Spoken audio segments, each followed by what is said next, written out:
João capítulo de número 19, versículo de número 31. João 19, 31. Eu estou falando numa série de mensagens que ainda vem da Semana Santa sobre as chagas de Cristo. Sobre o que, gente? As 5 chagas sagradas de Cristo. E eu quero falar hoje com vocês a respeito da 5ª chaga que foi aberta do lado de Jesus quando ele foi ferido. A 5ª chaga sagrada de Cristo, que foi aberta aqui do lado quando ele foi ferido na cruz do Calvário. Vamos ler juntos o texto sagrado. Os judeus, pois, para que no sábado não ficasse os corpos na cruz, visto como era a preparação, pois era grande o dia de sábado, rogaram a Pilatos que se lhe quebrassem as pernas e fossem tirados. Foram, pois, os soldados e, na verdade, quebraram as pernas ao primeiro e ao outro que com ele fora crucificado. Mas, vindo a Jesus e vendo-o já morto, não lhe quebraram as pernas. Contudo, um dos soldados lhe furou o lado com uma lança, e logo saiu sangue e água.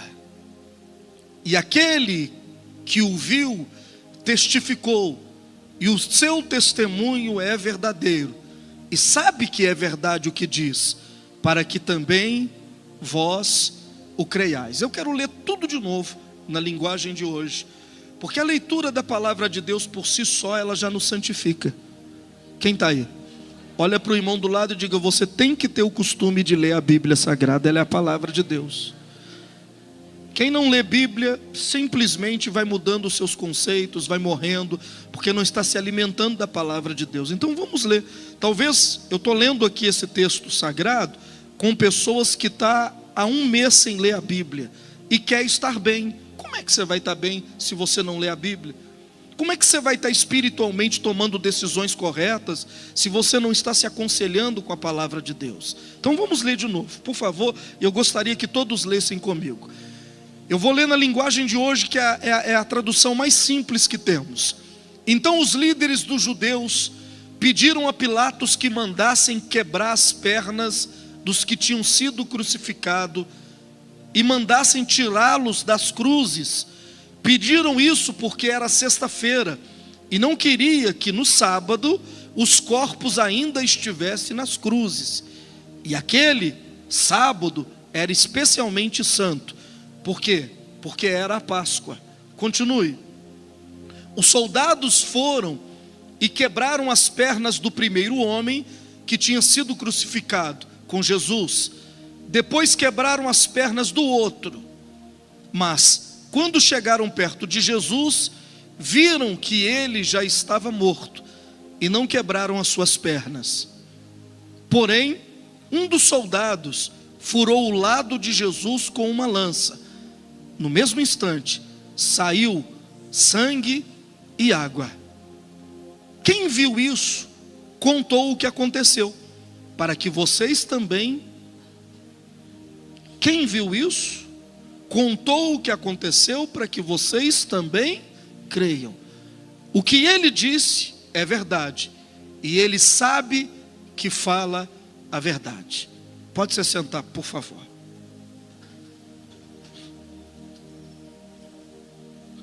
Fala conosco, Senhor Jesus. Eu estou nessa série de mensagens falando sobre as chagas de Cristo e por que que ele foi ferido da maneira que ele foi ferido, por que que Jesus foi machucado da maneira que ele foi machucado, da maneira que ele foi moído na cruz do Calvário. E esse texto sagrado, ele nos inspira a entender que o propósito de Deus precisa prevalecer na nossa vida. Todo mundo aqui, quem está aí? Quem está ligado? Todo mundo aqui nasceu com um propósito. E Deus, a Bíblia diz assim, que o coração do homem pode fazer muitos planos, mas o propósito que Deus tem com você é que vai prevalecer. O que significa isso?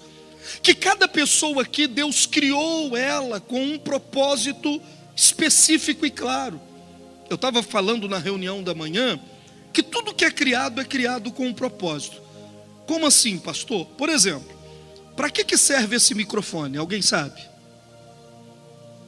Para qual é o propósito desse microfone? Para que serve esse microfone? Esse microfone, quem sabe? Ninguém sabe nada? Quem sabe?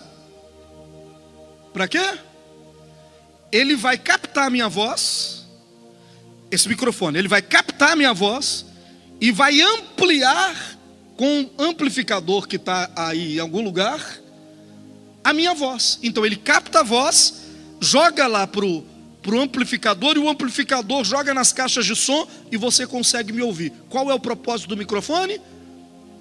Captar a minha voz. Diga, qual é o propósito do microfone?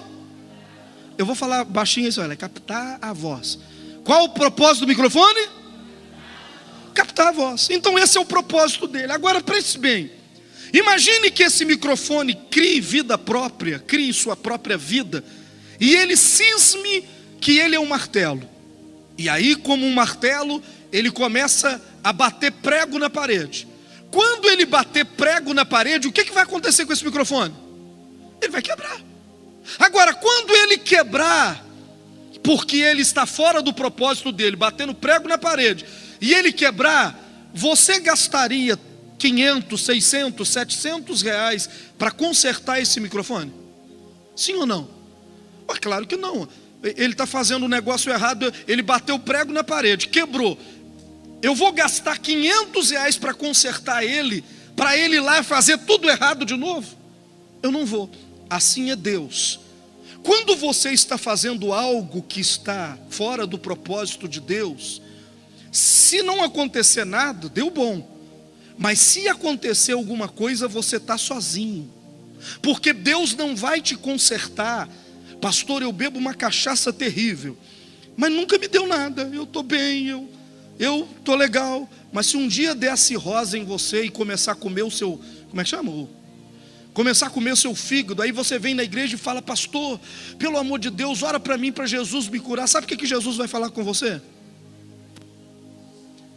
A não ser que você nasça de novo, a não ser que você mude o seu propósito, Ele vai te curar para você voltar a beber? Ele não vai fazer isso. Pastor, eu uso o meu carro, o senhor nem imagina para quê. Só que agora o meu carro quebrou. Será que Deus me abençoou para me consertar o meu carro? Não, meu amigo, você está sozinho. Porque o seu carro foi te dado para uma coisa, você está usando ele. Se der ruim, você está sozinho. Se der bom, enquanto estiver dando bom, vai parecer que você está fazendo a coisa certa. Mas na hora que der ruim, e uma hora vai dar ruim, você vai ficar sozinho. Cada um de nós, porque eu não vou gastar dinheiro para consertar esse microfone, para ele bater prego na parede. Agora, se esse microfone quebrar, no propósito dele, captando a minha voz, ele está captando a minha voz, aí ele cai da minha mão e quebra, amanhã eu vou pedir os meninos para mandar consertar, cuidar dele, para domingo ele está funcionando bonitinho. Por quê? Porque ele quebrou cumprindo um propósito, então eu vou cuidar dele de todas as maneiras. Assim é Deus. Quando acontece alguma coisa com você e você está dentro do propósito, todo o universo vai se levantar para proteger, guardar e cuidar de você. Agora, você já viu? A Bíblia diz, nós cantamos agora que nós somos um corpo. Diga assim, nós somos um corpo. A Bíblia diz que tem membros do nosso corpo que são quase que insignificantes, que a gente não lembra dele. Quer ver um membro do seu corpo que você não está lembrando dele? O dedinho do pé, a unha do dedinho do pé. Pergunta para o seu irmão, você está lembrando agora da unha do dedinho do pé? Só se o sapato estiver machucando. Se não tiver, você não está lembrando da unha do dedinho do pé. Agora, se você estiver andando dentro de casa e bater o pé numa quina de cama, o corpo inteiro para, a cabeça, os olhos, o ouvido, a boca, todo mundo para cuidar de quê? Do dedinho, porque ele machucou dentro de um propósito. Quem está aí, levanta a sua mão. Então olha para o irmão do lado e diga assim: é tempo de você voltar para o propósito de Deus da sua vida. Ô gente, fala alguma coisa para me saber que você está aí. As mulheres, fala alguma coisa para me saber que você está aí, irmã. Os homens, fala alguma coisa para me saber que você está vivo. Fala com o irmão do lado assim: volta para o propósito de Deus. Quem está aí, dá um glória a Deus.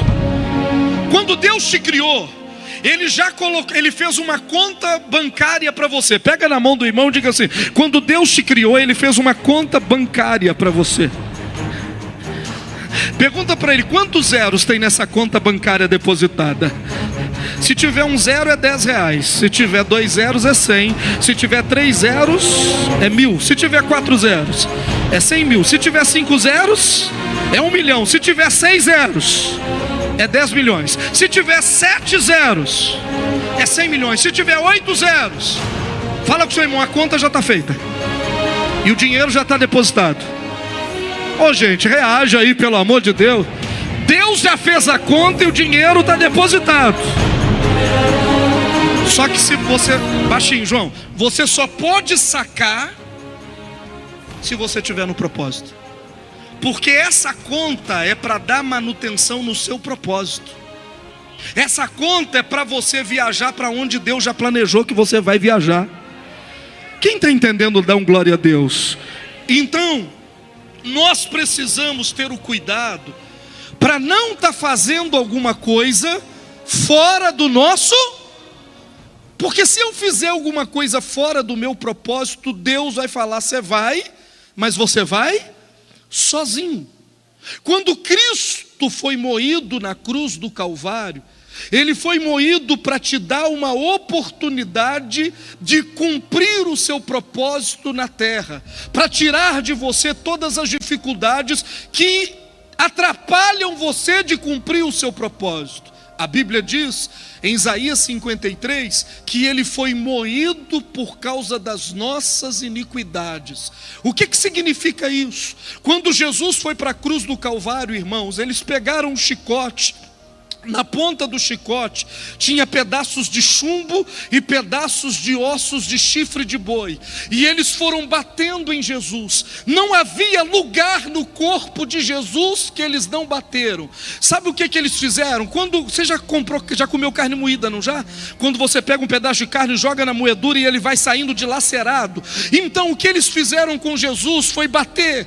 E cada batida que eles davam em Jesus foi fatiando o corpo dele. Eles bateram nos olhos e os olhos incharam. Eles bateram na boca, quebraram os dentes de Jesus.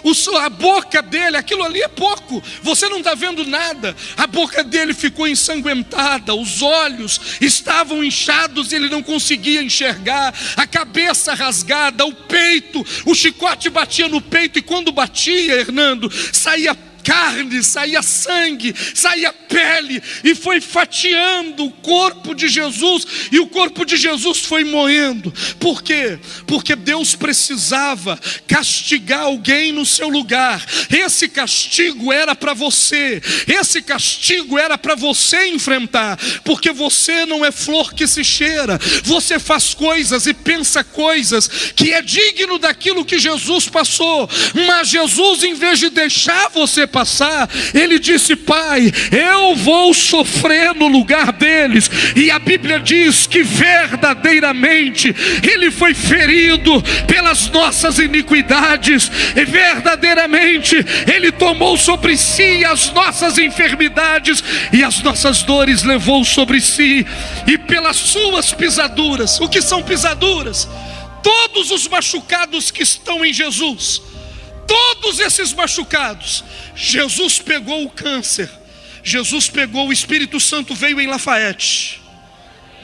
Deixa eu ver se eu vou, Deus vai receber um glória a Deus. O Espírito Santo veio em Lafayette. E Ele pegou os seus pecados. Luciano, Ele pegou todas as suas enfermidades. Ele foi pegando toda a nossa fraqueza. Ele foi pegando toda a nossa doença. Ele foi pegando toda a nossa enfermidade. Deus analisou a sua vida do dia que você nasceu até o dia da sua morte. E Ele pegou todos os seus pecados, todas as suas falhas, e Ele foi colocando tudo isso aqui, ó, no Senhor Jesus Cristo. Cada ferida que foi feita em Jesus, o seu pecado foi colocado aqui dentro. A sua doença foi colocada aqui dentro. A sua enfermidade foi colocada aqui dentro.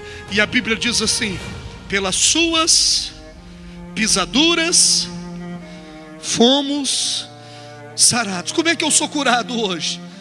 Como é que eu sou perdoado? Eu peço perdão e Deus me perdoa. Você é perdoado porque Jesus tomou o seu pecado aqui.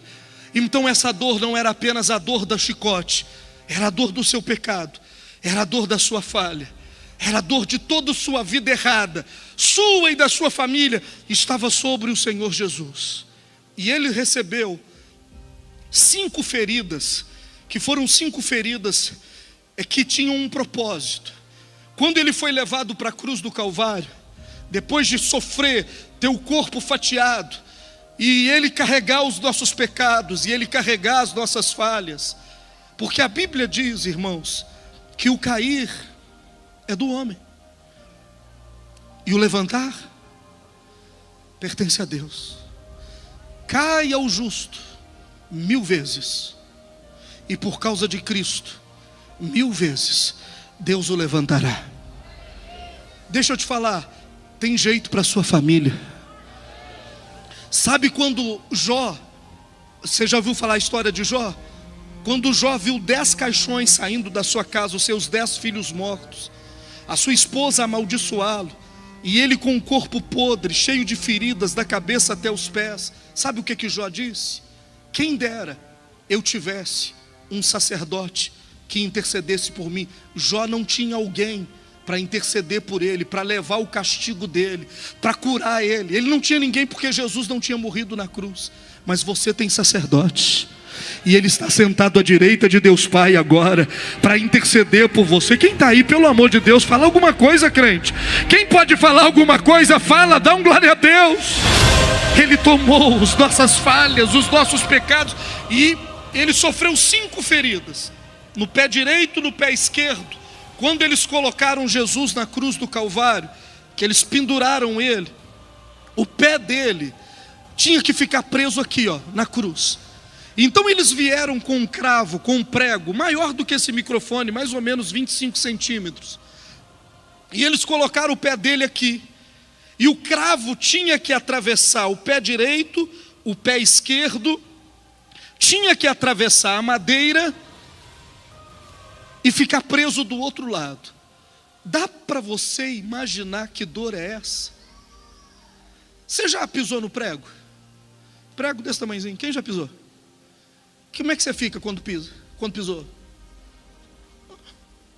E se é homem, então? Chama a avó, não chama? Ele não chama a mãe, não, ele chama a avó. Sabe o que fizeram com Jesus? Um prego mais ou menos, eu não sei falar polegadas, o serralheiro sabe, é mais grosso do que o seu dedo. Esse prego tinha que atravessar a carne, os ossos, e quando atravessou, o sangue começou a cair na terra. E quando o sangue caiu na terra, estava sendo profetizado que agora você pode andar por um caminho novo. Aquele sangue que saiu dos pés de Jesus é para purificar o seu caminho. Olha para o irmão do lado e diz: agora você pode viver um novo e vivo caminho. Quem está entendendo, dá um glória a Deus. Você tem chance. Prega para o irmão do lado e diga assim: você tem chance de andar por um caminho novo. Irmãos, existem coisas que Deus quer fazer na sua vida que Ele nunca fez. Ele quer te levar por caminhos que você nunca trilhou. Quem acredita, fala alguma coisa aí enquanto eu prego.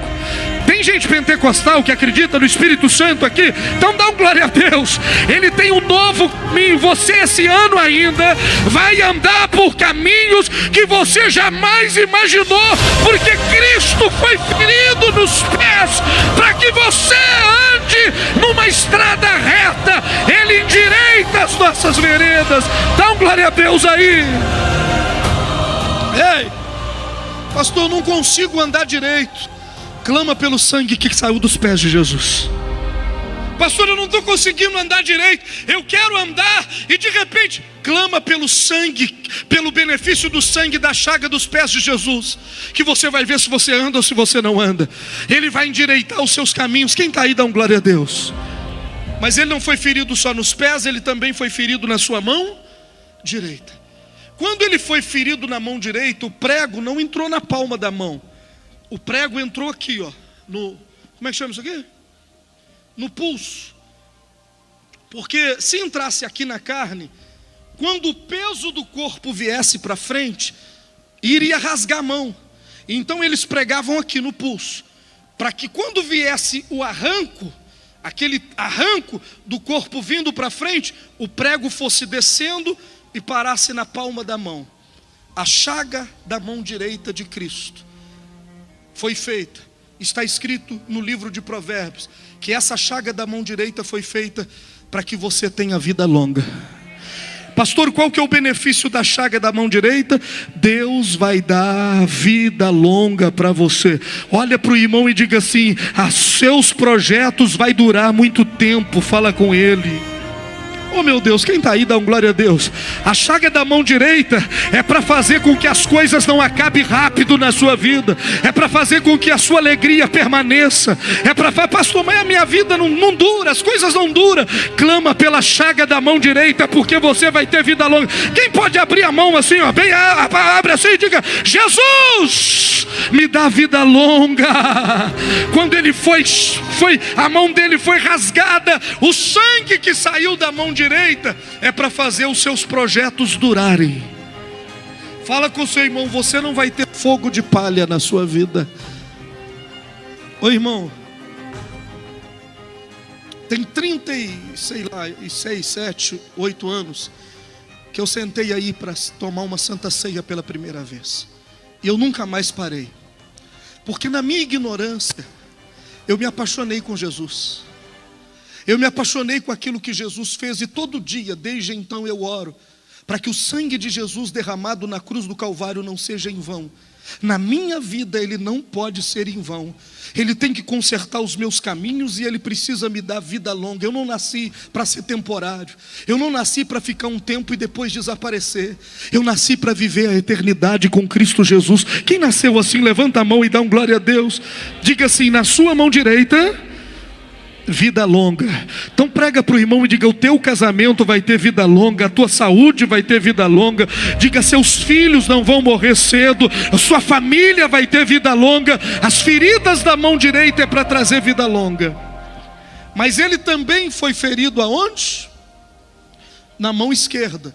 E Provérbios diz que quando ele foi ferido na mão esquerda, na sua mão esquerda a sabedoria, que é Jesus, ele traz riquezas e honra. Diga para quem está ao seu lado: eu sei que é chato, mas eu preciso que você fale com ele. Diga: Deus vai te honrar. Nosso Deus é um Deus de honra. Ele não vai deixar você ser envergonhado naquilo que você está vivendo. Ele não vai deixar você ser humilhado na sua vida. Ele não vai deixar você ser desprezado na sua vida. Quem está entendendo? Pelo amor de Deus, fala alguma coisa.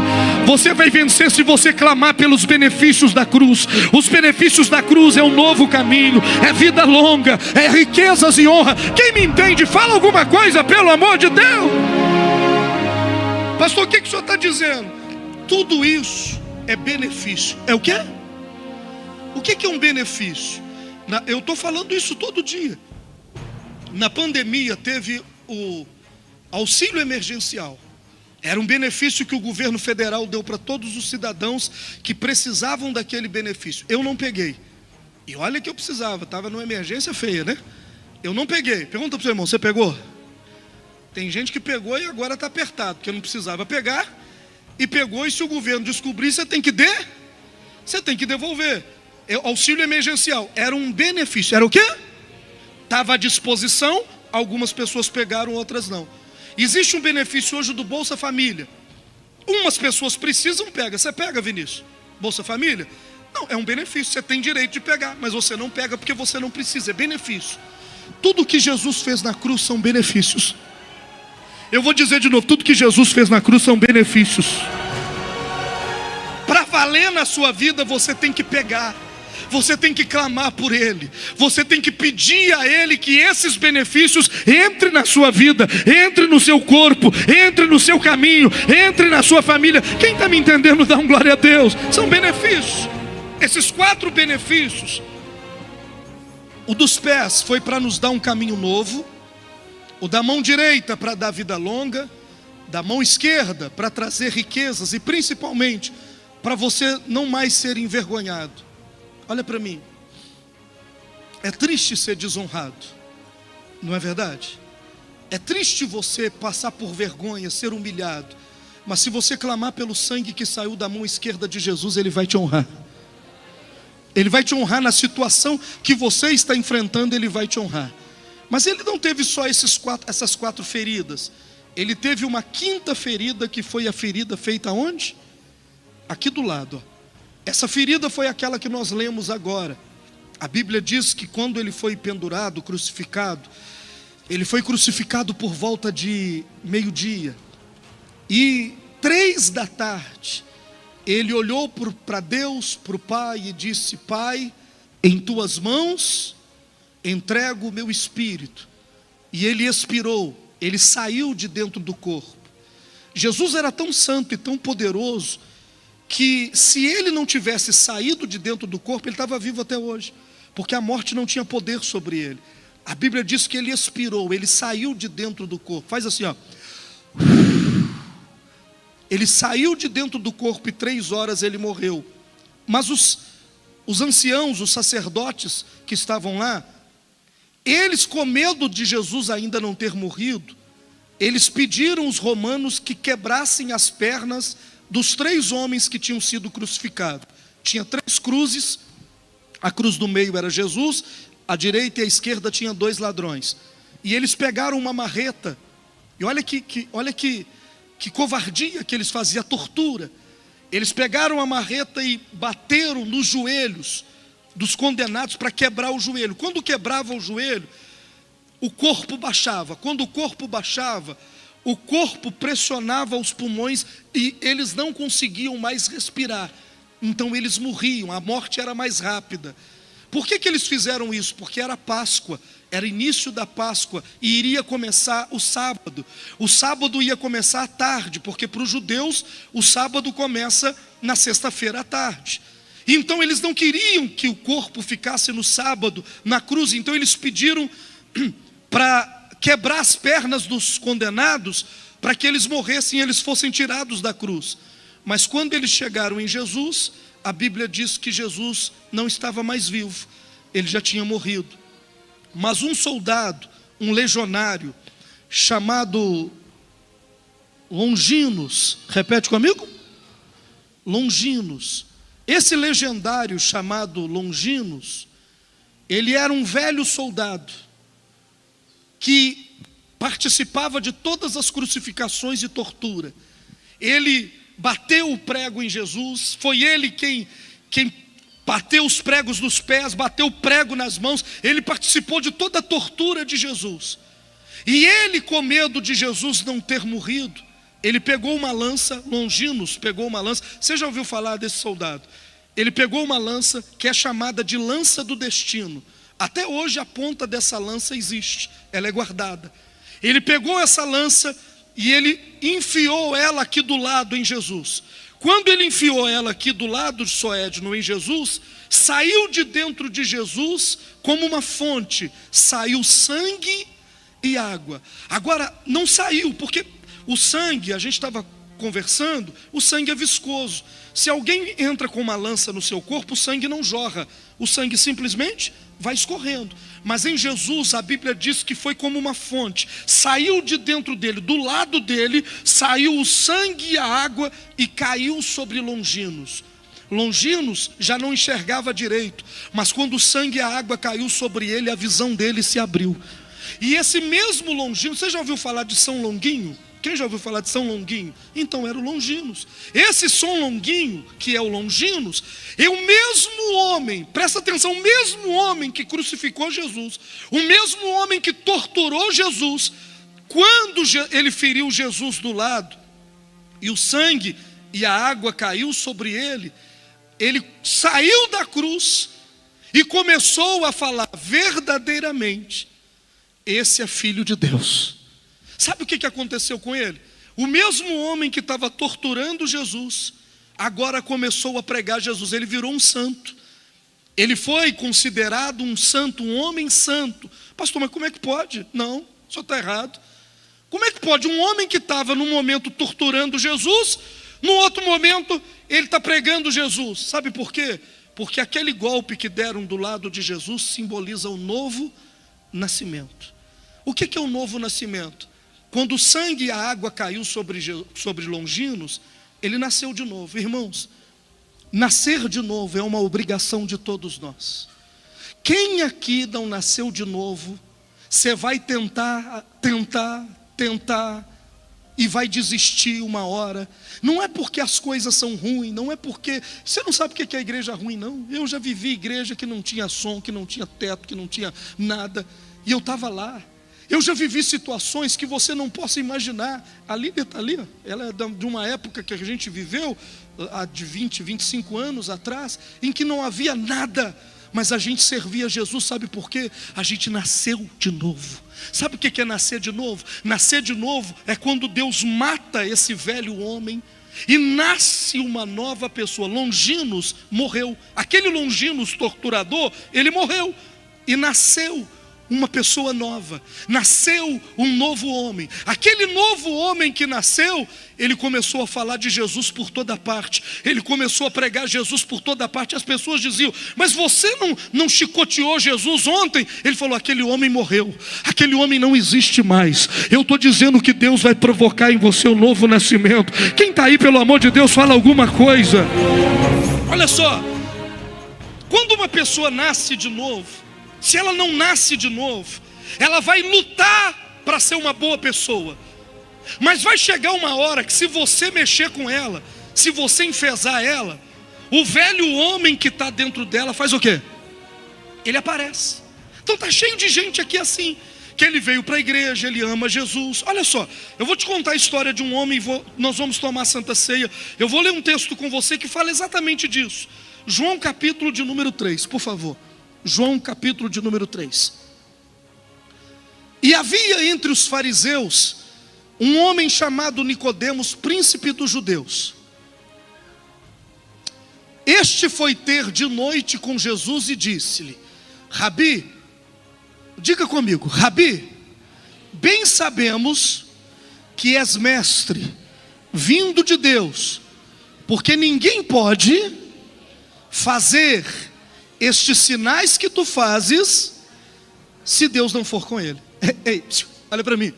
Esse homem Nicodemos era igualzinho você. Ele sabia que Jesus era filho de Deus, ele sabia que Jesus fazia sinais, mas ele tinha o quê? Vergonha de Jesus. Pastor, o que o senhor está falando? Vergonha. Sabe que horas ele ia conversar com Jesus? De noite. Ele foi ter com Jesus? Que horas, gente? Deixa eu te falar. Sabe o que naquela época eles faziam à noite? Nada. Sabe por quê? A minha avó, não, minha mãe. A minha mãe, eu lembro que eu era pequena, a minha mãe, quando era 9 horas da manhã, começava a fazer almoço. Quem aqui é dessa época? Deixa eu ver. Tem gente velha ainda na vida, né? Eu estou mentindo? E eles fogavam o arroz. Pastor, não é fogar não, é refogar. Na nossa época falava o quê?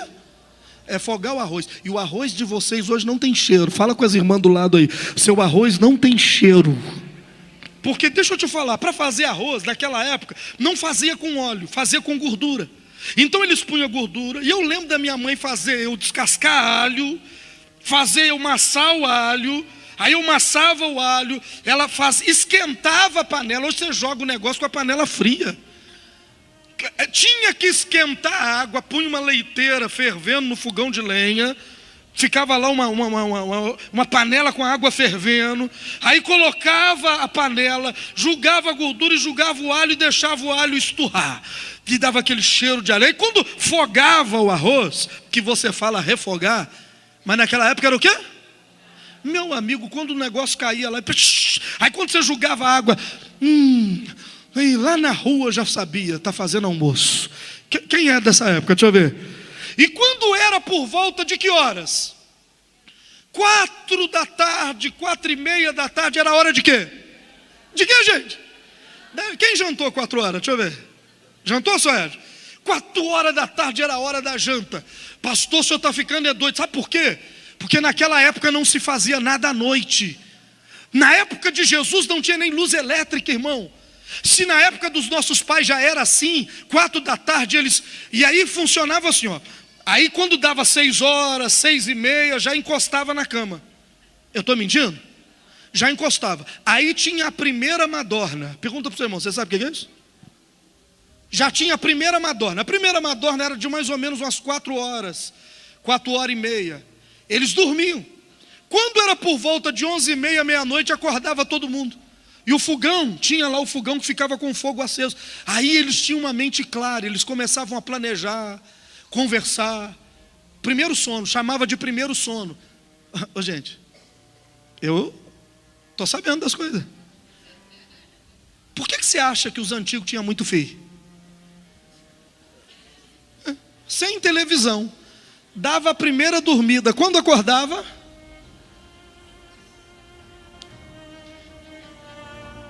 e era um atrás do outro. Não tinha esse negócio não. Acabava o resguardo, era um no pé e um na barriga. Fala com a irmã aí do lado. Era um no pé e o outro já na barriga. Ah, pastor, mas acabava com as mulheres. Acabava nós mulheres de antigamente. Era ou não era, gente? Tem alguém para falar bem das mulheres de antigamente? Fala alguma coisa aí. E aí era assim. Quando era por volta de 4:30 da manhã, eles já acordavam para começar o dia. Então esse homem foi ter com Jesus que horas? Não ouvi, que horas? Por quê? Pergunta para mim, por quê? Vergonha. Vergonha de falar. Ele admirava Jesus. Ele disse para Jesus, eu sei que o senhor é filho de Deus, eu sei que Deus está com o senhor, mas eu tenho vergonha. Eu venho conversar com o senhor de noite. É igual a você. Tem gente aqui que se te perguntar, você foi no culto lá no Templo dos Anjos domingo? Eu não. Você vai na igreja daquele pastor do Edmar? Você está doido? Eu não vou naquela igreja. Vergonha. Você tem vergonha da igreja? Você tem vergonha do seu pastor? Na minha época, dona Rosa, eles tinham vergonha de carregar, porque eu sou da época que a gente ia na padaria comprar pão e comprava umas bisnagas assim e enrolava ela num papel e amarrava com barbante. Quem era dessa época? Deixa eu ver. Então a gente levava aquilo para trás e aquele papel servia para muita coisa. Para ir no banheiro. Eu estou mentindo? Ixi, quando não usava sabuco era aquilo lá. O sabuco limpava e pinchava. Ô pastor, o que o senhor estava... Ó, irmão, a vida era assim. E a gente pegava, eles pegavam o papel e enrolava na Bíblia e ia para a igreja com o papel enrolado na Bíblia, porque tinham vergonha de trazer Bíblia na igreja. Aí parecia que estava levando uma rapadura para a igreja. Vergonha, sabe o que é isso? Vergonha. E sabe quem tem vergonha? Quem não nasceu de novo. Sabe quem tem vergonha? Você vai na igreja do Dilmar? Isso é doido? Eu vou naquela igreja não. Nem conheço. Tem gente que não vem no culto à noite, vem no culto de manhã, porque filma o culto para ele não aparecer. Quem está aí? Quem está ligado? Sabe quem tem vergonha? Sabe quem anda para trás? Sabe quem desiste? É quem não nasceu de novo. Olha o que Jesus falou com Nicodemos. Ele elogiou Jesus. Aí Jesus falou com ele assim, ó, verso 3.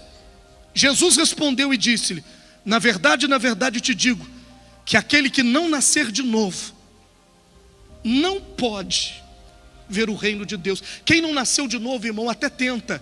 O cara tenta. Ele fala, não, eu amo a igreja, eu amo Jesus, eu estou indo lá. Ele tenta, mas é só enfesar ele. Faz raiva nele para você ver. Ah não, eu parei de beber. Parei mesmo, pastor, parei, larguei, agora é Jesus. Mas se ele não nasceu de novo, o dia que a mulher dele fizer raiva nele, o que é que ele faz? Ele bebe 1 litro de cachaça de uma vez. Ô irmão, você não tinha parado, é a minha mulher. Eu não tenho esse negócio de mulher. Quem nasce de novo Você pode julgar ele num tonel de cachaça que ele fala: quero isso não. Ó, minha vida é outra, eu não quero isso não. Então a pergunta que eu quero fazer, Carlos: você nasceu de novo? Porque se você não nasceu de novo, tem um cara aqui, ó, escondido, que eu não sei. E o dia que alguém te fizer raiva, ele vai pular para fora. E ele vai me humilhar. Ele vai falar: eu não quero o Senhor, eu não gosto do Senhor. Essa igreja. Ele vai falar coisas que um homem nascido de novo nunca falaria. A culpa não é sua. A culpa é porque você não nasceu de novo. Quem nasce de novo, Serafim, o velho homem morre e nasce uma pessoa nova. É uma nova mente, um novo coração. Quem está me entendendo? Pelo amor de Deus, gente, fala alguma coisa. Olha o que Jesus falou: necessário é que você nasça de novo. Não adianta gostar, não adianta simpatizar, não adianta ficar alegre por um tempo. Só vai permanecer, só vai entrar no reino dos céus o homem e a mulher que nasceram de novo. Olha nos olhos do irmão e pergunta para ele: ô irmão, você nasceu de novo? Chicão, você nasceu de novo, Chicão? Ou tem um Chicão velho escondido aí dentro que a gente não viu? E o dia que alguém te fizer raiva, ele pula para fora e começa a virar um Hulk aqui. Que isso, irmão? É o velho homem aparecendo. Não, o velho homem tem que morrer. Diga para o seu irmão: o velho homem tem que morrer. Pega na mão dele e diga para ele assim: ó, irmão, o velho homem, ele tem que o quê? Ele tem que morrer. O novo nascimento é um direito que o Senhor Jesus dá para você. Gente, fala alguma coisa. O novo nascimento é um direito que Jesus dá para você. E como é que a gente nasce de novo, irmão? Quando o sangue e a água caem sobre nós. Jesus disse para Nicodemos, olha só. Nicodemos falou com Jesus assim, verso 4: como pode um homem nascer de novo sendo velho? Ele pode porventura tornar a entrar no ventre da sua mãe e nascer? Olha a resposta de Jesus. Jesus respondeu: na verdade te digo que aquele que não nascer da água, batismo nas águas, e do Espírito, do sangue, não pode entrar no reino dos céus. Irmãos, tem coisa que você não tem que fazer nada. Você só tem que pedir a Jesus assim: manda sobre mim o seu sangue e a sua água, e me gera de novo, faz eu nascer de novo. Tem gente que batizou, mas não nasceu de novo. Fala com o seu irmão: você é até simpático, mas se fizer raiva em você. Irmãos, e o crente nascido de novo, ele pega a sua cruz e faz o quê? E segue até o fim. Quem está entendendo? Levante a sua mão. O problema é que nós estamos com uma geração inteira que nunca nasceu de novo. A Bíblia diz que quem ama o mundo, amigo do mundo, é inimigo de Deus. Você gosta dos trem do mundo. Olha para o irmão do lado e diga: você gosta dos trem do mundo? Fala com ele assim: a culpa não é sua não. Você não nasceu de novo. Viu? Eu estou te dizendo. Você pensa que você é, mas você não é. Você não nasceu de novo. Pastor, o que o senhor está dizendo? João disse: amigo do mundo, inimigo de Deus. Pastor, mas eu só gosto do Chitãozinho Chororó quando eles cantam. Fio de cabelo no meu paredão. Aquilo me traz uma emoção, pastor. Irmão, o nascido de novo, essas coisas. Olha só, não é que a gente não goste, é porque a gente perde o gosto. O novo nascimento não é que, porque vocês é melhor. Não, a gente não é melhor. É simplesmente, essas coisas não fazem sentido para a gente. Não faz mais, a gente olha, vê, a gente não tem mais, aquilo não atrai mais. Não é porque que a gente é melhor do que ninguém, é porque na verdade nós nascemos. Por isso que o Longinos, uma hora tinha ódio para torturar Jesus, e na outra hora ele estava falando do amor de Jesus, porque ele nasceu de novo. Um bandido pode nascer de novo, um assassino pode nascer de novo, uma prostituta pode nascer de novo, um mentiroso pode nascer de novo, qualquer pessoa pode nascer de novo. E se ele nasce de novo, só por fora que vai ficar a mesma pessoa, por dentro ele é outra pessoa. Quem está aí, levante a sua mão. E sabe o que eu estou pedindo a Deus? No final do jejum agora, do jejum da vitória, dia 26 de abril, é o último dia do jejum. No último dia nós vamos ter batismo nas águas. Que se você não nasceu de novo, que você nasça nesse dia. Se você ainda não batizou, que você batize nesse dia. Se alguém da sua família ainda não passou pelo batismo nas águas, que esse seja o dia de entrar salvação na sua casa. Irmãos, o Nicodemos gostava de Jesus. Quem está aí? O Nicodemos falou: Jesus, o Senhor é maravilhoso, sabemos que o Senhor é de Deus. Jesus falou com ele: Nicodemos, se você não nascer de novo, não adianta nada disso. Não adianta nada disso, porque você não vai entrar no reino dos céus. A minha oração hoje é que o novo nascimento aconteça em você, aconteça na sua casa. E por que eu estou pregando isso? Para te trazer a consciência de que se você não está conseguindo seguir os santos, seguir os caminhos de Deus, só por um motivo: você não nasceu de novo.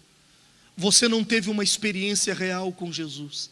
O homem que tem uma experiência real com Jesus, nunca mais ele é a mesma pessoa. Nunca mais ele é a mesma pessoa. Porque Jesus muda ele de dentro para fora.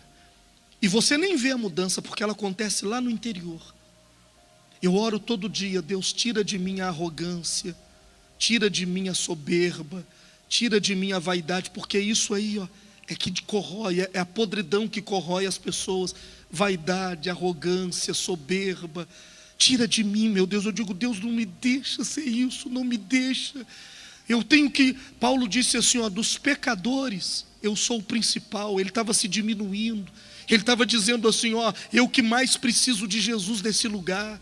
É assim que nós devemos andar, e não recuar nem um centímetro da posição que o Senhor Jesus já te colocou.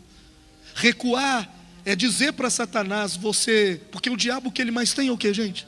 Tempo. Ele espera, simplesmente ele espera os não nascidos de novo desanimar. Quando você desanima, ele fala: falou que me amarrava, né, safado? Falou que me queimava, né, safado? Nos cultos de libertação você ficou: queima ele. Eu te esperei, e agora você está onde? Você está aqui, na minha mão de novo. Porque o diabo é isso, ele tem tempo. Sabe aquele culto fervoroso que você participava, encontro dos vencedores? Então, o diabo tem tempo. Se você não nasce de novo, ele fica esperando. E uma hora você cai na mão dele de novo. E aí a Bíblia diz que o último estado dessa pessoa fica pior do que o primeiro. Necessário é nascer de novo.